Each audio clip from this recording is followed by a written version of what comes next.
All day and every day I can watch that. All day and Every every day. day. He does watch it every day. I can That hear should it be from on a his loop. office. That should be on a loop. Round and around and around we go. Boom, Let's- boom, boom. Welcome back to the B&E Show, everybody. Here we are, episode 7. It happened. We got here. Indeed, indeed. Welcome, welcome, welcome. Listen, so today we're just going to retouch. You know, you have, you paint your house. You sometimes have to touch up some things. So we're going to touch up on some fixed wireless from last week that we touched on as well. And we're also going to hit up, the summer's here. It's upon us. There are a lot of, thank goodness, events occurring out there in the big bad world. So we're just going to play a short, cool SZA reel for all you Strong Islanders out there. Get out of here. Get out of here. calling out Islands. my people. Just calling out my people casually.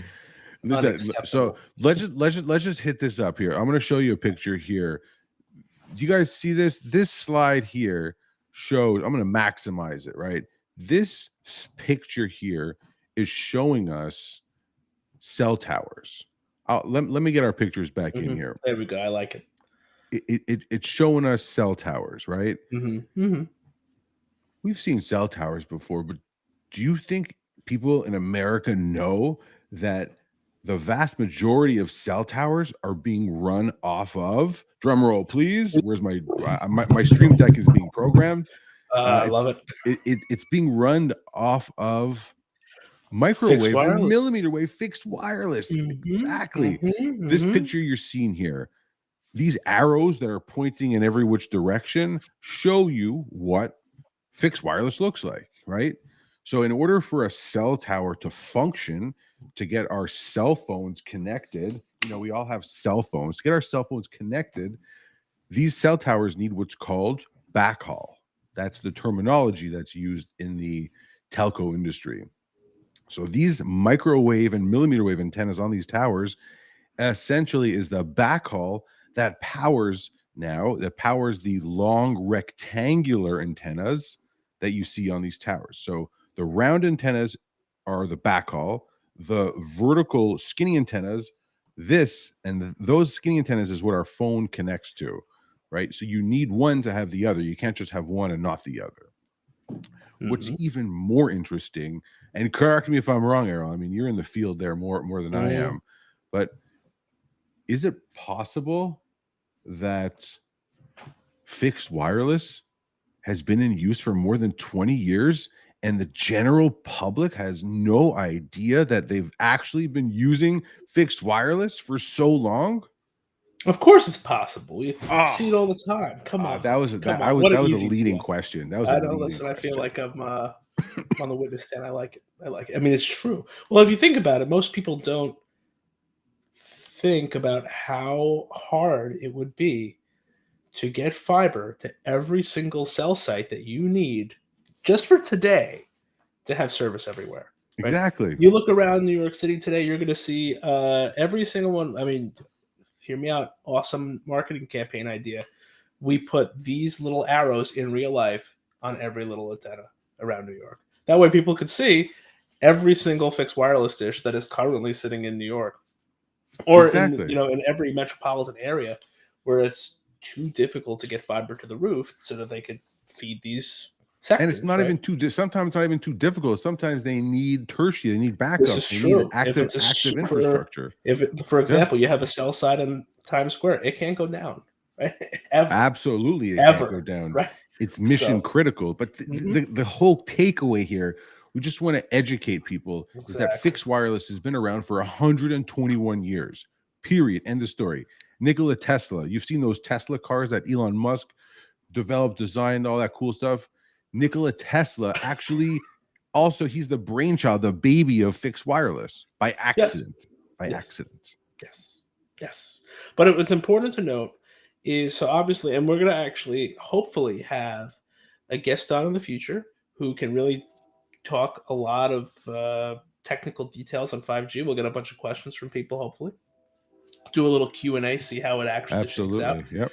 And, they will give us a really good idea onto how it's not just upgrading the fixed wireless dish on this link, but you also have to upgrade these sectors. If you don't do both, you don't have 5G. Oh, you already lost 90% of the population. Yes. Your sectors. Sectors, baby. The other Sectors are the rectangles. So let's look at yeah. the picture. The sectors are the rectangle antennas.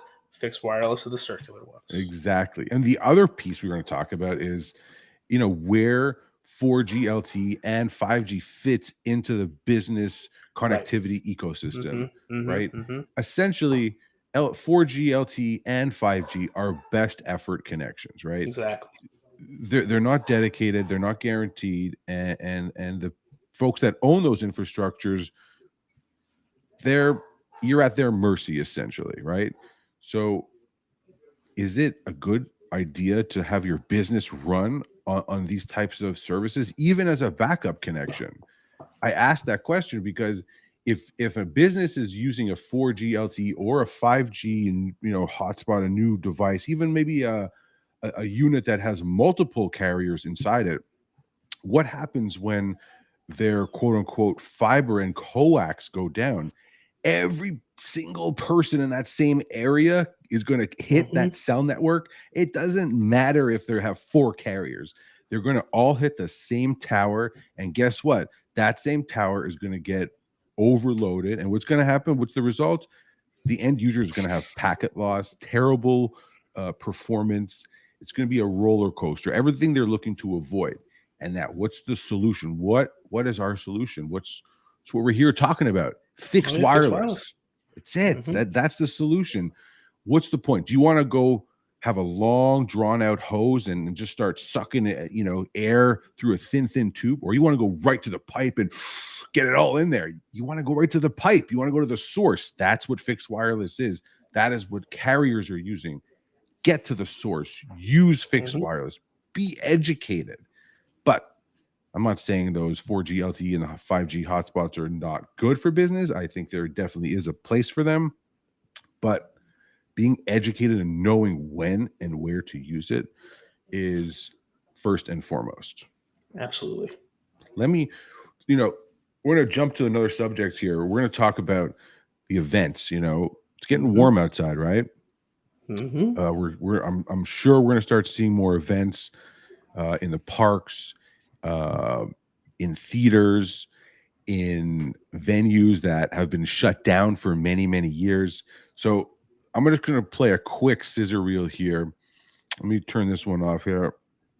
Whoa, zoom. Here we go. Here's a couple of shows. Look at that. Bam. Yeah. Oh, yeah.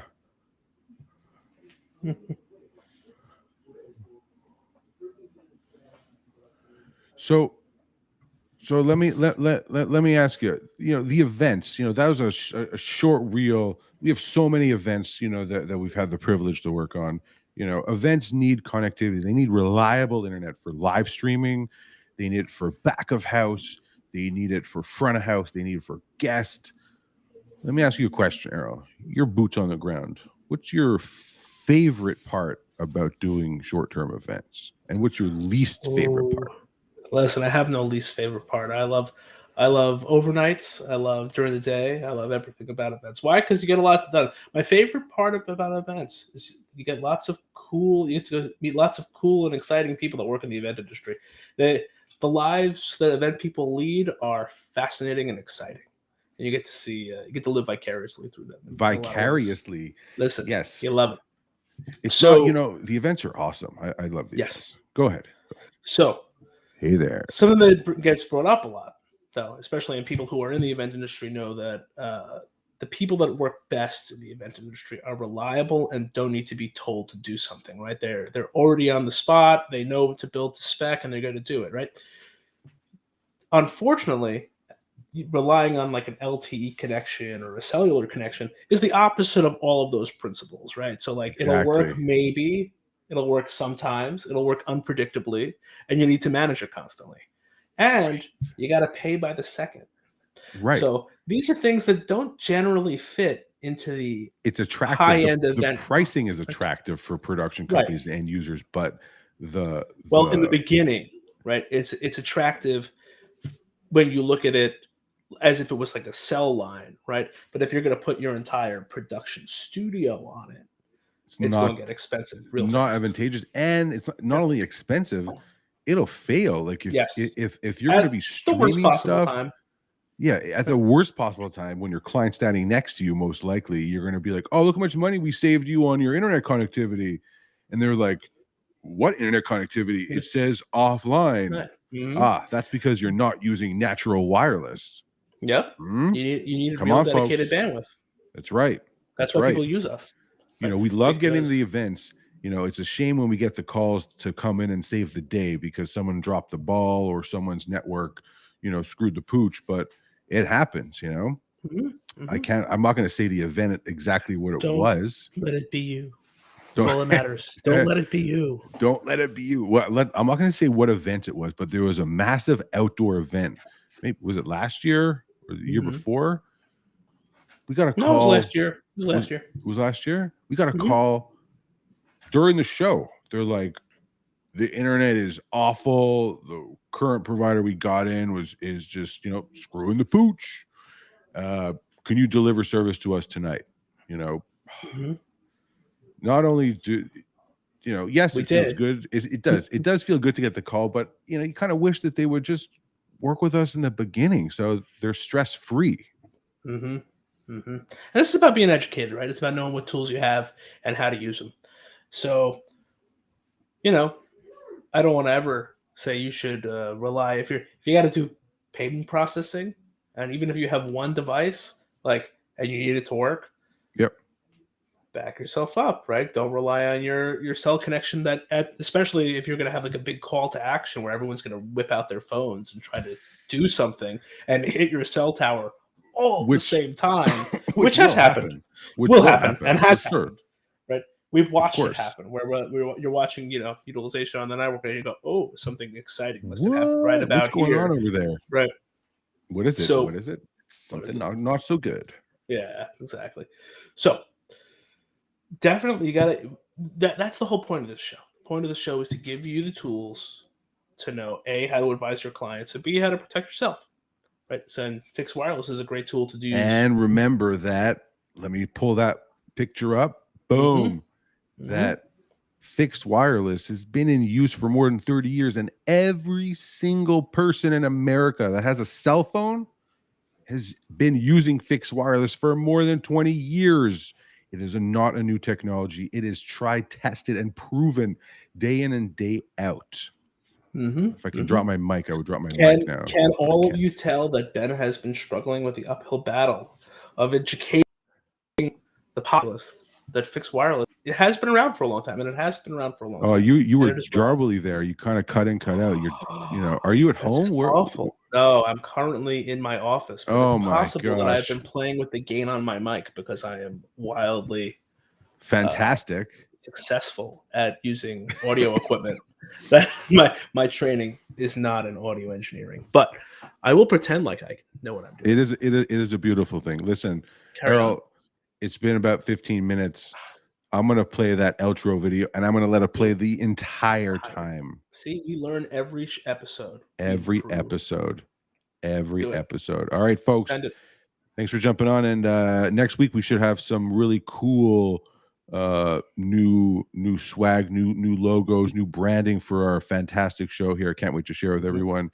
And we will be selling a limited edition run of our coffee mugs, because who has enough coffee ever? He's gonna sell me my own coffee mug, guys. Not you, not you. We'll do giveaways. All the guests will get some swag. It'll be great. Comment and you'll be entered in for a free mug. Boom. All right, guys. Thank you.